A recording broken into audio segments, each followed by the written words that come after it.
அஸ்ஸலாமு அலைக்கும் வரஹ்மத்துல்லாஹி வபரகாத்து. கண்ணியத்திற்குரிய அல்லாஹுவின் அடியார்களே, சான்றோர் கூற்றுகளுடைய தொடரில் உங்களை சந்திப்பதில் அல்லாஹுவிற்கு நன்றி செலுத்துகிறோம். அல்லாஹு தஆலா நமக்கு அருள் புரிவானாக. ரப்பி ஜித்னி இல்மா, ரப்பி ஷ்ரஹ் லி ஸத்ரி வயஸ்ஸிர் லி அம்ரி. கண்ணியத்திற்குரிய அல்லாஹுவின் அடியார்களே, இமாம் மாலிக் ரஹிமஹுல்லா அவர்களுடைய கூற்றைத்தான் நாம் இங்கே பார்க்க போகிறோம். இந்த கூற்றை இமாம் இப்னு ரஜப் ஹம்பலி ரஹிமஹுல்லா பதிவு செய்திருக்கிறார்கள். இமாம் மாலிக் அவர்கள் சொல்கிறார்கள், அத்ரத்து ஹாதிஹில் பல்தா வ இன்னஹும் லயக்ரஹூன ஹாதல் இக்ஸார் அல்லதி ஃபீஹி الناسுல் யௌம் யுரீதுல் மஸாயில். அதாவது இமாம் மாலிக் அவர்கள் மதீனாவிலே வாழ்ந்தவர்கள், மதீனாவின் இமாம் என்று அழைக்கப்பட்டவர்கள். இமாம் மாலிக் அவர்கள் தங்களுக்கு முன்னால் வாழ்ந்த தாபிஈன்கள் அவர்களுடைய நிலைமையை பற்றி இங்கே விவரிக்கிறார்கள். அதாவது தங்களுடைய ஆசிரியர்களும் அந்த ஆசிரியர்களின் ஆசிரியர்களும் மார்க்க விஷயங்களை எப்படி அணுகினார்கள், அதைத்தான் இமாம் மாலிக் அவர்கள் இங்கே நமக்கு எடுத்துச் சொல்கிறார்கள். அதாவது இந்த ஊர்வாசிகள், அதாவது மதீனாவாசிகள், அவர்கள் இன்று பொதுவாக மக்கள் எதை பற்றி அதிகமாக பேசுகிறார்களோ, அதாவது மசாயில், இந்த மசாயில்களை பற்றி அதிகமாக பேசுவதை இந்த ஊர்வாசிகள், அதாவது மதீனாவாசிகள் வெறுப்பவர்களாக இருந்தார்கள் என்று இமாம் மாலிக் ரஹிமஹுல்லா அவர்கள் தங்களது காலத்தில் வாழ்ந்த, அதற்கு முந்தைய காலத்தில் வாழ்ந்த அறிஞர்களை பற்றி நமக்கு ஒரு பதிவை இங்கே பதிவு செய்கிறார்கள். என்ன சொல்ல வருகிறார்கள் இமாம் மாலிக் ரஹ்மத்துல்லாஹி அலைஹி அவர்கள்? முதலாவதாக, அன்பிற்குரிய சகோதரர்களே சகோதரிகளே, இல்ம், கல்வி குர்ஆன் சுன்னாவிலிருந்து எடுக்கப்பட்டது. அதாவது அல்லாஹ் இப்படி சொல்லி இருக்கிறான், ரசூலுல்லாஹ் ஸல்லல்லாஹு அலைஹி வஸல்லம் இப்படி விளக்கம் கொடுத்திருக்கிறார்கள் என்று நாம் கற்கக்கூடிய கல்விதான் உண்மையான கல்வி. அதிலே அல்லாஹுடைய தௌஹீதை பற்றி, அல்லாஹுடைய சிஃபாத்துகளை பற்றி, மேலும் அல்லாஹுவின் பக்கம் நம்மை நெருக்கமாக்கி வைக்கக்கூடிய நல்ல அமல்களை பற்றி, நற்குணங்களை பற்றி நாம் கற்றுக்கொள்வது.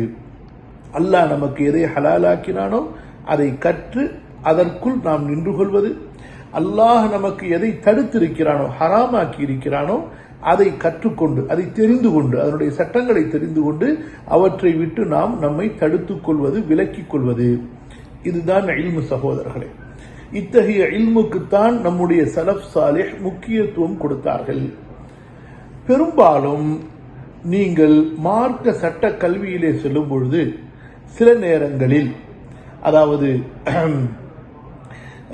இது கூடுமா கூடாதா, இப்படி நடந்தால் எப்படி, அப்படி நடந்தால் அதற்கு என்ன தீர்வு, இப்படியெல்லாம் பிற்காலங்களிலே தர்க்கங்கள் உருவாக்கப்பட்டு சட்டங்கள் ஆய்வு செய்யப்பட்டதாக நாம் பார்க்கிறோம்.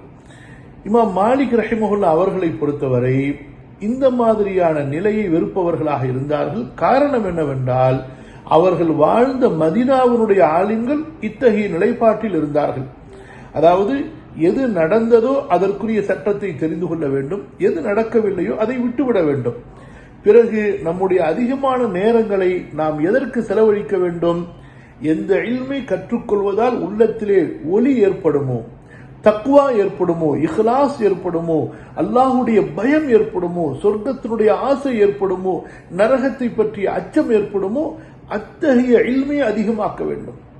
அல்லாஹவை பற்றிய மாரிஃபத், ரசூலுல்லாஹி ஸல்லல்லாஹு அலைஹி வஸல்லம் அவர்களை பற்றிய மாரிஃபத், இத்தகைய ஹதீஸுகள், ஆயத்துகள், இத்தகைய கல்விகளை நாம் அதிகம் அதிகம் கற்க வேண்டும். இதன் மூலமாக ஈமான் அதிகரிக்கும். இதற்கு மாற்றமாக இது கூடுமா கூடாதா என்று தர்க்கங்களின் அடிப்படையிலே கற்றுக்கொள்ளப்படக்கூடிய கல்வி நமது உள்ளங்களிலே வெறுமையை ஏற்படுத்திவிடும், நமது உள்ளங்களிலே ஒரு விதமான கடினத்தை ஏற்படுத்திவிடும். தர்க்கவாதங்களால் கற்றுக்கொள்ளப்படுகின்ற கல்வி, அதுபோன்று கற்பனைகளால் சில பிரச்சனைகளை உருவாக்கி அதற்கு தீர்வு காணுவது போன்ற ஒரு சூழ்நிலையை உருவாக்கும் போது மனிதனுக்கு அவனுடைய அறிவின் மீது உண்டான பெருமை, அவனுடைய ஆய்வின் மீது உண்டான பெருமை ஏற்பட்டு விடலாம். இப்படி பல குழப்பங்கள் ஏற்படலாம்.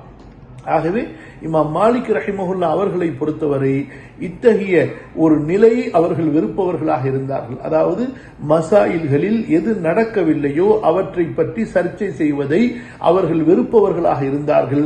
அதைத்தான், அதாவது இதே நிலைப்பாடுதான் இமாம் மாலிக் ரஹிமஹுல்லா அவர்களுடைய முன்னோர்கள் ஸலஃப் சாலிஹுடைய நிலைப்பாடாக இருந்தது.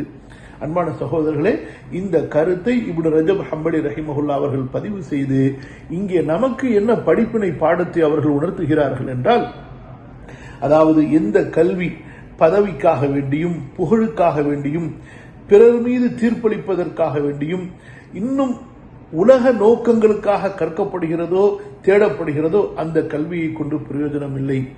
ஒரு மனிதன் எவ்வளவு தெரிந்து வைத்திருக்கிறான் என்பதை கொண்டு அவன் அல்லாஹ்விடத்திலே நெருக்கத்தை அடைந்து விட முடியாது. மாறாக தெரிந்ததை கொண்டு எவ்வளவு அமல் செய்கிறான், அல்லாஹுவை எவ்வளவு பயப்படுகிறான், அதை கொண்டுதான் அவனுக்கு அல்லாஹ்விடத்திலே நெருக்கமும் அல்லாஹுடைய அன்பும் அவனுக்கு கிடைக்கப்பெறும்.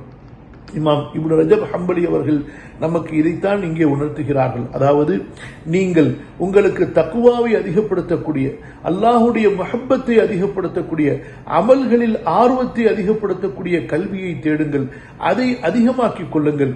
மாறாக ஹலால் ஹராமுடைய சட்டங்களில் கற்பனைகளான பிரச்சனைகளுக்கு தேடப்படக்கூடிய தீர்ப்புகள், அவற்றை பற்றி தர்க்கவாதங்கள் ஒருவருக்கொருவர் செய்து கொண்டு அதிகமாக நேரங்களை அதிலே செலவழிப்பதை நம்முடைய முன்னோர்கள் விரும்பாத காரணத்தால் நீங்களும் அவற்றை தவிர்த்துக் கொள்ளுங்கள். தக்வாவுடைய கல்விக்கு, மறுமையின் கல்விக்கு, அல்லாஹுவை பற்றிய மஅரிஃபத்துடைய கல்விக்கு, உள்ளங்களை பக்குவப்படுத்தக்கூடிய கல்விக்கு முக்கியத்துவம் கொடுங்கள் என்று இப்னு ரஜப் ஹம்பலி ரஹிமஹுல்லா அவர்கள் நமக்கு இங்கே உணர்த்துகின்றார்கள்.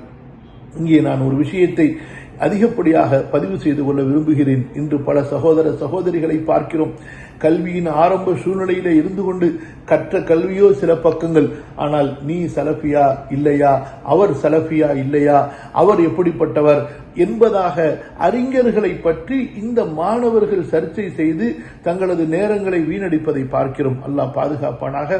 கண்ணியத்திற்குரியவர்களே, உங்களுடைய உள்ளங்களை பக்குவப்படுத்தக்கூடிய, உங்களுக்கு பணிவை ஏற்படுத்தக்கூடிய, அல்லாஹுடைய பயத்தை ஏற்படுத்தக்கூடிய, முஹப்பத்தை ஏற்படுத்தக்கூடிய, மூமின்களின் மீது நேசத்தை ஏற்படுத்தக்கூடிய, ரசூலுல்லாஹ் ஸல்லல்லாஹு அலைஹி வஸல்லம் அவர்கள் மீது பற்றை ஏற்படுத்தக்கூடிய, இந்த தீனின் மீது உறுதியை ஏற்படுத்தக்கூடிய, அல்லாஹுடைய மார்க்கத்திற்காக தியாகம் செய்ய வேண்டும் என்ற ஆர்வத்தை ஏற்படுத்தக்கூடிய அந்த இல்முக்கு முக்கியத்துவம் கொடுங்கள். குர்ஆனை படியுங்கள், அதன் கருத்துக்களை தெரிந்து கொள்ளுங்கள். ஹதீசுகளை படியுங்கள், அதனுடைய கருத்துக்களை தெரிந்து கொள்ளுங்கள். கற்பனையான விஷயங்களிலும் ஃபத்வா கொடுக்கக்கூடிய விஷயங்களிலும் நீங்கள் ஆரம்பத்திலே நீங்கள் ஈடுபட்டு விடாதீர்கள். அது உங்களது நேரங்களை வீணடித்து உங்களது உள்ளங்களை கடினமாக்கிவிடும், உங்களை உங்களுடைய நோக்கத்திலிருந்து திசை திருப்பிவிடும்.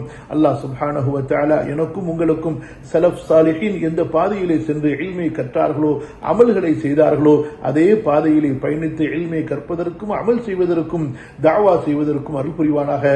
ஜஸாக்குமுல்லாஹு கைரன் வ பாரக்கல்லாஹு ஃபீக்கும். வஸ்ஸலாமு அலைக்கும் வரஹ்மத்துல்லாஹி வபரகாத்துஹு.